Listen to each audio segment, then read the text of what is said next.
Award का 19वां साल होने जा रहा है। आप इस अवार्ड से काफी सालों से जुड़ी हुई है जी। किस तरह की खुशी है, किस तरह शब्दों में बयां करेंगी?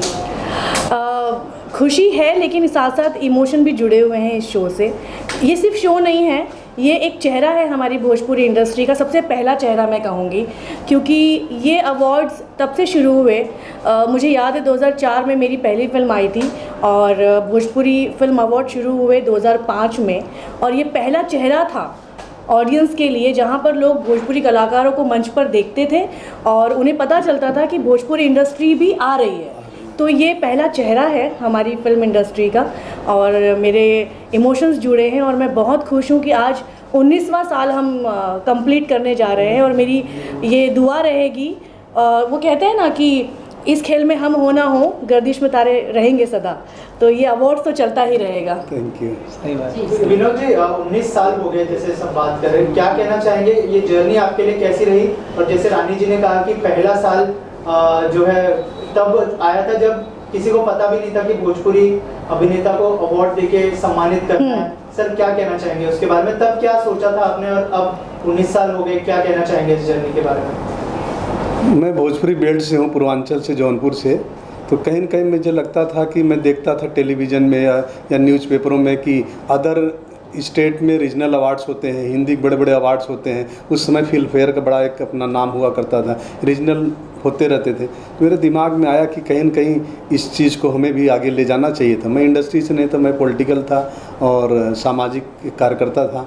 बट मैंने 2004 में एक भोजपुरी संगीत संध्या का शुरुआत किया मलाड के अंदर, जिसमें भोजपुरी इंडस्ट्री के तमाम लोग, स्वर्गीय यूनुस परवेज जी, स्वर्गीय सुजीत जी, सारे लोग दिग्गज लोग थे, उदित जी, मैं भी थी। हाँ, मैं उस पर आ रहा हूँ। ये पहले सीनियर लोग हैं, उसके बाद रानी जी, रवि जी, ये लोग परफॉर्म किया और इतना सहयोग किया। उस सुजीत जी तो ने कहा कि मैंने इतना हिंदुस्तान में घूमा, इस तरह का आज तक मैंने कोई शो देखा है नहीं। इतने फेमिलियर लोग, इतने रिच फैमिली, इतने डिसेंट तरीके से हो रहा है कि वो बड़े खुश हुए। उसके बाद मेरे दोस्तों से डिस्कस किया मैंने और भोजपुरी फिल्म अवार्ड्स की स्थापना 2005 में की।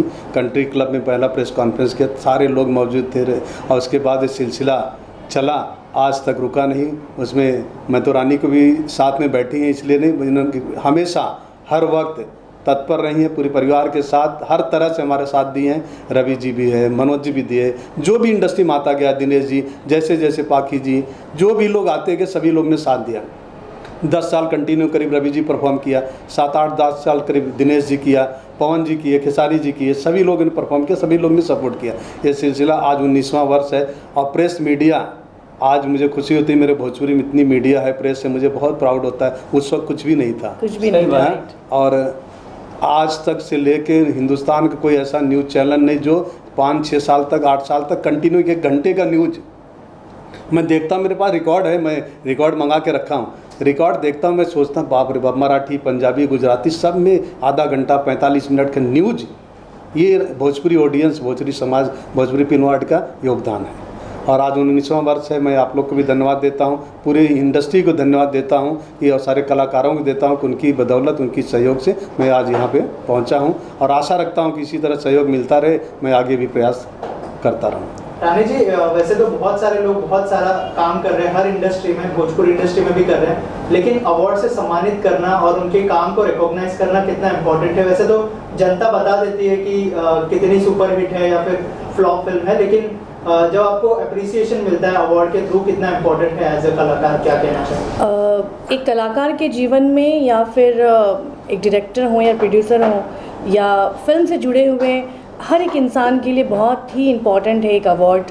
अवार्ड में नॉमिनेट हो जाना भी बहुत बड़ी बात होती है, क्योंकि पैसे तो मिल जाते हैं काम के, लेकिन एक जो सराहना होती है ना, उससे आपको एक मोटिवेशन मिलता है। और हर साल इतने सारे कलाकार, नए नए कलाकार आते हैं इंडस्ट्री में, डायरेक्टर्स आते हैं, राइटर्स आते हैं, तो उनको एक मोटिवेशन मिलता है। और नो डाउट जैसे जो हम जैसे कलाकार हैं जो इतने सालों से काम कर रहे हैं, हमें भी बहुत ज़रूरत पड़ती है मोटिवेशन की, और एक अवार्ड बहुत बड़ा काम करता है हर कलाकार के जीवन में।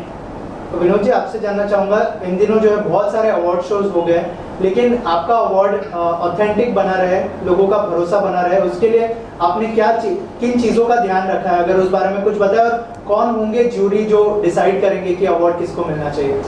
देखिए, हमारी ऑथेंटिक की बात जो है वो आप लोग को सबको पता है कि मैंने कभी कंप्रोमाइज़ समझौता नहीं किया, न किसी प्रकार का। बहुत सारे मैंने जीवन में अवार्ड्स के जब शुरुआत होती है, मैंने पिछले टाइम भी बताया था, बड़े दबाव भी देखे हैं, बड़े प्रभावशाली लोग भी फ़ोन किए, लेकिन मैंने कोई समझौता कभी नहीं किया।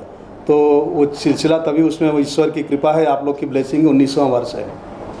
कभी भी बहुत लोग खरीदने की कोशिश किए, दबाव बनाने की कोशिश की, बहुत सारी चीज़ें जो शेयर नहीं कर सकता हूँ, और उसका नतीजा है कि आज 19वां वर्ष हम तय कर रहे हैं।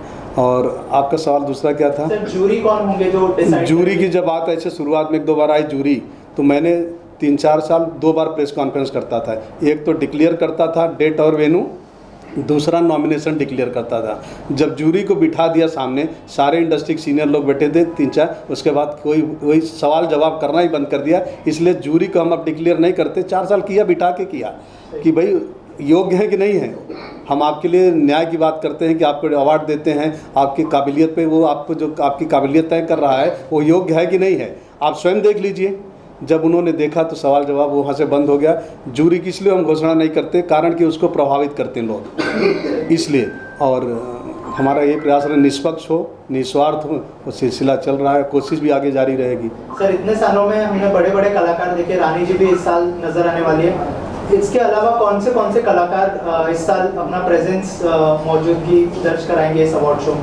प्रेजेंस में मेरे ख्याल से करीब सारे लोग हैं भाई, इतनी बड़ी इंडस्ट्री है, बहुत सारे प्रोड्यूसर शूटिंग कर रहे हैं, सामने ठंडी के मौसम है और उनको भी जल्दी कंप्लीट करना है। साथ कुछ लोग आगे पीछे हो सकते हैं, करीब 80% तो सभी मौजूद हैं, 80-90% मौजूद हैं। और परफॉर्मेंस तो आप देख ही रहे हैं कि सारे सीनियर कलाकार और जो नए कलाकार आते हैं वो भी लोग, उनको भी हम मौका देते हैं परफॉर्म करने का, उनको भी अच्छा लगता है, मुझे भी अच्छा लगता है। कोशिश है बेहतर करने का और जारी है। बाकी सवाल है, यहाँ इस साल हमारे बीच में मैं अरशद खान जी नहीं हैं, जो 18 साल तक उन्होंने हमारे साथ कंधा से कंधा मिला के, भोजपुरी इंडस्ट्री के नहीं थे, लेकिन भोजपुरी फिल्म इंडस्ट्री के हमारे व्यक्तिगत संबंध को देखते हुए इन्होंने भोजपुरी इंडस्ट्री को सजाने संवारने का काम किया। दुर्भाग्यवश आज हमारे बीच में नहीं है और मुझे बेहद कष्ट है उस बात का।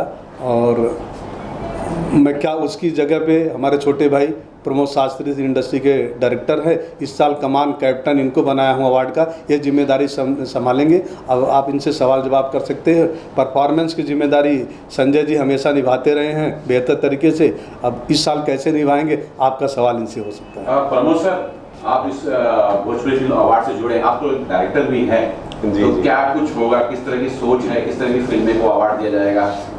असल में किस तरह की तैयारियां 26 कैटेगरीज होती हैं हर तरह की, जैसे एक्शन की हो गई, सॉन्ग की हो गई, बेस्ट डायरेक्टर हो गया, बेस्ट एक्टर हो गया, इस तरह की 26 कैटेगरियाँ होती हैं हमारी। और सब जूरी कमेटी वाले फिल्म देखते हैं और इसका एक प्रॉपर एक तरीका होता है कि एक फॉर्म फिल किया जाता है। जैसे अभी इस साल अवार्ड हो रहा है तो 2023 की रिलीज़ 1 जनवरी से लेकर के 31 दिसंबर तक की जो भी रिलीज़ फिल्में हैं, प्रोड्यूसर्स उन फिल्मों का हमारी कमेटी का फॉर्म लेता है, उसको भरता है, फिल्में भेजता है, फिर पूरी कमेटी उस फिल्म को देखती है, फिर वो तय करती है कि किसको क्या अवार्ड मिलेगा। हिट और फ्लॉप फिल्मों को हम ध्यान में नहीं रखते, फिल्मों की क्वालिटी को ध्यान में रखते हैं। क्योंकि कभी कभी आप लोग देखते होंगे कि बहुत अच्छी फिल्म आती है लेकिन उसका टाइम ठीक नहीं होता, वो नहीं चलती है। तो जूरी कमेटी और जो इस तरह के लोग हैं वो फिल्म की मेकिंग और फिल्म की क्वालिटी क्या है इस पर ध्यान देते हैं, कौन सी फिल्म क्या अच्छा संदेश दे रही है भोजपुरी कल्चर को बढ़ाने के लिए, इंडस्ट्री को बढ़ाने के लिए, इस तरह के अवार्ड होते हैं। लाइफ टाइम अचीवमेंट अवार्ड होता है जो लोगों को मिलता है, उस तरह का एक कमेटी सेलेक्ट करती है कि साल किसको दिया जाएगा, उस तरह की भी कैटेगरी है। 2-3 हमारे स्पेशल अवार्ड होते हैं, वो अवार्ड इसलिए दिए जाते हैं जैसे भोजपुरी इंडस्ट्री को किसने कितना बढ़ाया, किसी नए व्यक्ति के भोजपुरी फिल्म इंडस्ट्री में आने से हमारी भोजपुरी इंडस्ट्री का कितना ग्रोथ हुआ, किसके आने से बहुत बड़ा चेंज हो गया जिससे हमारी भोजपुरी इंडस्ट्री को फ़ायदा हुआ, टेक्नीशियंस को फ़ायदा हुआ, उनको भी हम अवार्ड देते हैं। इस तरह की कैटेगरीज है जो कमेटी हमारी डिसाइड करती है, उस पर काम करते हैं। पिछले पहले अवार्ड से लेकर के 19th अवार्ड तक भोजपुरी अवार्ड में मैं जुड़ा रहा हूँ। हमारे सीनियर अरशद भाई थे, वो निर्देशक थे, वो सारा काम करते थे, तो बड़ा अच्छा था। अब हमारे बीच में नहीं है तो इस बार भैया ने ये कमान हमें दी है तो कोई नई बात नहीं है हमारे लिए, लेकिन यह है कि एक टैग मार्क निर्देशक का मिला है। संजय जी, बहुत बड़ा योगदान होता है आपका अवार्ड शो में। मैं देखती हूँ हमेशा बहुत भागम भागी होता है, रिहर्सल्स होते हैं, फिर डांस परफॉर्मेंस वाले दिन भी आप बहुत भागम भागी करते हैं। किस तरह से प्रिपेयर हो रहे हैं, कुछ बताइए अपने बारे में। मैं तो लास्ट टाइम भी बोला था, क्योंकि मैं एक सच्चाई बोलता है, ऐसे बहुत अवार्ड होता है, मैं देखता हूँ बहुत अवार्ड, तो सब है, सब अपने अपने तरीके से करता है। ये तो विनोद जी का तो बहुत बड़ापन है, तो मैं जो भी कर, मुझे मैं हिंदी का, मुझे चले हिंदी का मैं अवार्ड शो कर रहा है, क्योंकि विनोद जी में कोई चीज़ का कॉम्प्रोमाइज़ नहीं है। वहाँ से मैं 12-15 दिन रिहर्सल करता हूँ, और मुझे मतलब ये विनोद जी मुझे ये नहीं बेटा, तो कुछ जो ज़रूरत है वो तू मेरे से मांग, मैं सब दूंगा। आज लोग 15 दिन रिहर्सल करते हैं, पूरा एकदम अप टू डेट, मतलब कोई चीज़ का कमी नहीं, ये नहीं वो नहीं। वहाँ से जो आपको प्रॉप्स चाहिए, प्रॉप्स जो चाहिए उसका अवेलेबल प्रमोद जी करता है, और मेरे को अच्छा भी लगता है काम करने के लिए। और क्या बताऊँ मैं, अवार्ड का बोला, जो नॉमिनेट का जो बोलता है प्रमोद जी, विनोद सर का ऐसा है, वहाँ कोई भी कितने बड़े बड़े तोप भी उतरूंगा, उधर कुछ चलता है नहीं, जो कमेटी डिसाइड करता है इसको जेन्युइन है, इसको देने का, इसका उसको देना ही देना, उनको ही देगा। बाकी लोगों को भी आपने बहुत अवार्ड लॉलीपॉप दे देता, हो गया अवार्ड खत्म, क्योंकि कंपटीशन होता है। अभी हीरोइन में कंपटीशन, हीरो में हीरो क्या अच्छा काम किया, हीरो ने क्या अच्छा काम किया, हीरो कोरियोग्राफर ने क्या अच्छा काम किया, उसका सम्मान उसको ही मिलेगा, कितने भी हो। तो मुझे बहुत अच्छा लगता है, मैं आंखों से देखता हूँ, मुझे इतना जेन्युइन लगता है। और विनोद जी क्या बताओ, बहुत, मैं तो उनके सामने बच्चा हूँ, और उन्होंने मुझे एक, हमारे सीनियर बहुत कोरियोग्राफर ने काम किया, तो मैं 10-12 साल से कर रहा हूँ सर के साथ, और मुझे बहुत मतलब अच्छा लगता है काम करने, और कोई चीज़ का मुझे कमी नहीं, जो मांगता है मुझे मिलता है, और मेरे को बहुत दिल से मैं काम करता हूँ। रानी जी, अवार्ड शोज होते हैं, जैसे कि बॉलीवुड इंडस्ट्रीज हो जाए या साउथ इंडस्ट्रीज में आए दिन बहुत सारे इवेंट्स होते हैं जहां एक्टर्स एक दूसरे से मिलते हैं, लेकिन भोजपुरी इंडस्ट्री में इतने इवेंट्स नहीं होते। अवार्ड शो एक ऐसा होता है जहां सब मिल पाते हैं, आपकी दोस्त यार मिल पाते हैं। कितनी खुशी होती है अवार्ड शोज के दौरान? बहुत खुशी होती है। वैसे ये बात एकदम सही आपने पूछी है मुझसे, कि हम जितने भी पुराने कलाकार हैं या जितने भी हम लोग साथ में काम कर चुके हैं या काम कर रहे हैं, हम लोग यूजुअली ऐसे नहीं मिल पाते हैं, लेकिन एक अवार्ड फंक्शन है, और विनोद जी का अवार्ड ऐसा है जहाँ सब आते हैं। ये बात सही है, पॉइंट, Yes, सब दिग्गज। ऐसा कभी नहीं हुआ है कि ये नहीं आना चाहता या वो नहीं आया, सारे लोग इस अवार्ड में आते हैं, इसीलिए अवार्ड शायद बहुत ख़ास भी है, और बहुत बहुत खुशी होती है। सब परफॉर्म करते हैं, एक दूसरे को देखते हैं, अप्रिशिएट करते हैं, बहुत मज़ा आता है।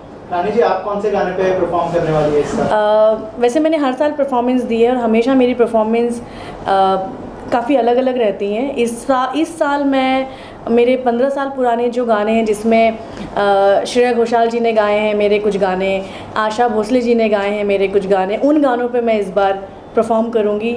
और उन गानों पे परफॉर्म करने का मेरा मतलब रीज़न यही है कि मैं चाहती हूँ कि जो आज की जनरेशन है ना, मीडिया है या हमारे जो कलाकार हैं, उन सबको पता चले कि हमारी भोजपुरी ने कैसे शुरुआत की थी हमारी इंडस्ट्री ने। सो इसलिए मैं उन स्पेशल गानों पे, बहुत स्पेशल गाना है रानी जी का, बहुत इतने बड़े बड़े सिंगरों ने जो गाया है, लता जी ने भी गाया है मेरे लिए गाने, तो उन गानों पे मैं परफॉर्म करूंगी। उस तरह के सॉन्ग्स हैं जिसमें मिट्टी की खुशबू आती है, संगीत बड़ा अच्छा है उसका, और एक दौर का भी वो परिचायक है कि किस तरह के गाने हमारे उस समय बनते हैं। या तो मेरा वैसा स्पेशल होने वाला है कुछ। ऐसा है। विनोद जी, आखिर में कब डेट अनाउंस कर दीजिए, कब होने वाला है ये शो, और क्या कहना चाहेंगे सर? डेट तो अनाउंस हो चुका है, 14 December Saturday 2024, Atharva college Malad west. कुछ कहना चाहेंगे ऑडियंस से? मैं ऑडियंस से विनम्र अनुरोध करूंगा कि भोजपुरी कला संस्कृति बहुत ही साफ़ सुथरी सुंदर कला संस्कृति है। हर इंडस्ट्री में, हर भाषा में कुछ कहीं न कहीं त्रुटियां होती है। उन सब चीज़ों को ध्यान न देते, उनको बढ़ावा न देते हुए, अच्छी गानों को, अच्छे कलाकारों को, अच्छे फिल्मों को थिएटर में जा देखे, थिएटर कम है बट जहाँ भी उनको प्लेटफॉर्म मिलता है उसको देखें, उसको अप्रिशिएट करें। अच्छे लोगों को, और जब वो देखेंगे, अप्रिशिएट करेंगे तो और भी इंडस्ट्री बड़ा होगी। तो मैं उनसे यही अनुरोध करूँगा कि अच्छे सॉन्ग्स, अच्छे फिल्म, अच्छे कलाकारों को महत्व दे, अप्रिशिएट करें, जिससे हमारी इंडस्ट्री बढ़े, हमारी कला संस्कृति बढ़े। यही मेरा उनसे अनुरोध है। जय भोजपुरी।